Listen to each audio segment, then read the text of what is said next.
பௌத்த மாநாடுகள் நடந்த இடங்கள், அவற்றின் தலைமை மற்றும் அரசு ஆதரவு பற்றிய விவரங்கள் கீழே கொடுக்கப்பட்டுள்ளன.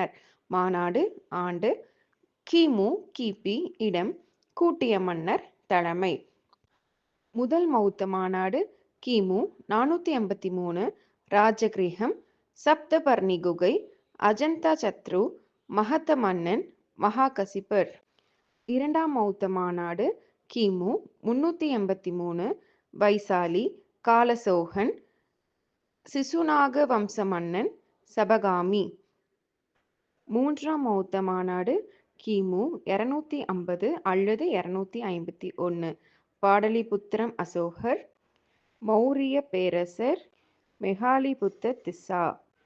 நான்காம் பௌத்த மாநாடு கிபி 72 அல்லது 1ஆம் நூற்றாண்டு குண்டலவனம் காஷ்மீர் கனிஷ்கர் குஷன மன்னன் வசுமித்திரர் துணை அஸ்வகோசர்.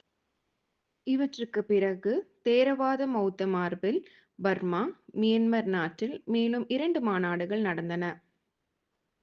மாநாடு ஆண்டு கிபி இடம் கூட்டிய மன்னர் புரவலர் தலைமை.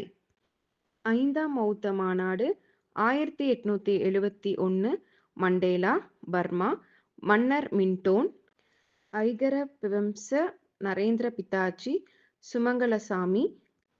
ஆறாம் பௌத்த மாநாடு 1954 ரங்கூன் பர்மா பிரதமர் யூனு மஹசி சயோடா. லைக் பண்ணுங்க, ஷேர் பண்ணுங்க, சப்ஸ்கிரைப் பண்ணுங்க, மறக்காம கமெண்ட் பண்ணுங்க. தேங்க்யூ.